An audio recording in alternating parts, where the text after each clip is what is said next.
So we've been learning all about tadpoles and how they change over time and grow into frogs. They get those back legs and they get the front legs and then they turn into a frog. So I thought I would read you the story Growing Frogs. And it's a really, really nice book, and it's by the same person that was the author of Oliver's Milkshake. So let's have a look at this book. Okay, I like this book because it's a story, but there's also some interesting facts along the bottom, so I'll read all of it for you. So are you ready? Once, when I was little, my mum read me a story about a frog that drank and drank and drank and grew bigger and bigger and bigger. Afterwards, Mum asked me if I'd like to watch some real frogs growing. I know where there's a pond with lots of frogs' eggs in it, she said. We could bring some home. I was frightened. I don't want any frogs jumping about, getting bigger and bigger and bigger, I said. But Mum gave me a hug. It's only a story, she said. Even when our frogs are grown up, they'll still be smaller than my hand. Oh, I said. Okay. Next day, we went to look at the pond. The water was dark brown and there was grey jelly stuff floating on the top. Yuck, I said. Wonder what this could be. There's the frog spawn, said Mum, and she pointed to the grey jelly stuff. I bet that was laid last Friday night. The frogs were croaking so loudly I couldn't get to sleep. You see the black dot in the middle of each jelly shell, said Mum. That's going to grow into a tadpole. Where are the frogs? I asked. Tadpoles grow into frogs, she said. Little ones. No giant frogs here. Mum put some pondweed and some stones into a bag. She filled a bucket with pond water. Then I scooped a little of the frog spawn into it. And then at the bottom here it says, always use pond water for growing frogs at home.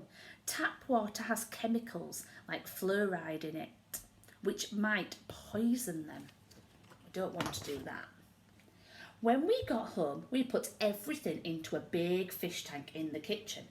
The cat kept peering at it, so we had to put a wire net over the top. I counted 27 little black dots.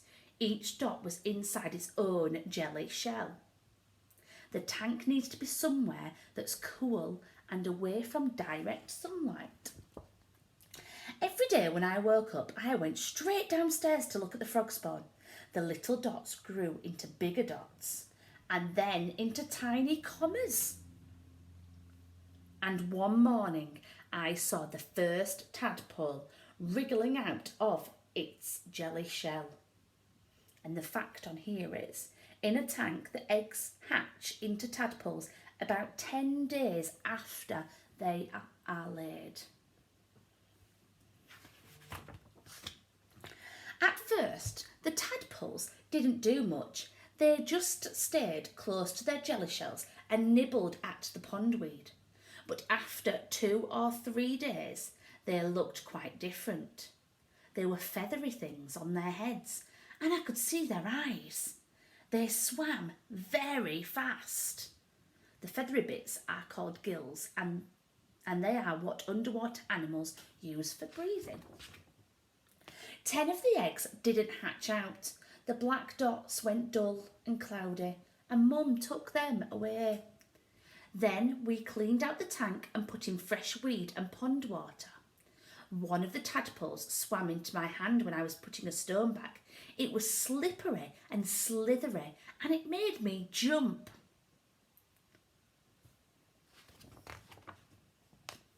After a bit, I got used to having tadpoles, and I didn't look at them so often. When Mum told me their feathery bits had gone, I didn't believe her, but it was true. Tadpoles only have gills outside of their bodies at first. Then they grow gills inside their bodies and the outside ones disappear. It was me that saw the next change though. Look, I shouted and Mum rushed to see. Some of the tadpoles had grown 2 little bumps. Mum said the bumps would grow into back legs. They grew very quickly. One day there were 2 little bumps. The next day the bumps were stumps. The day after that they were almost proper legs. And when the feet unfolded, they were webbed like tiny, browny, green fans. They aren't tadpoles anymore, I said. They're not quite frogs.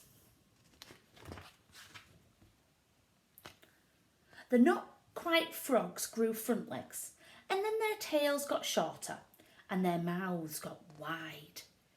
Now they're frogs, Mum said. Baby ones. Soon the baby frogs were popping up and gulping at the surface of the water. One of them tried to climb onto the stones, but it slid off. Mum said they were getting ready to leave the water. Grown-up frogs breathe air, she said. That's what the stones are for, so our frogs can climb out of the water and breathe. And then the fact down here is, as tadpoles slowly turn into frogs, they grow lungs for breathing air and their gills disappear. And remember, we've got lungs in our bodies, in our chest, and that helps us to breathe. You can take really deep breaths and you can feel it in there. Not long after that, Mum said it was time to take our baby frogs back to live in the pond with all the other baby frogs. I was sorry to leave them, but Mum said we could come back and visit every day. And the fact down here is, baby frogs need space to grow and room to hop around. Grown-up frogs live most of their lives on land.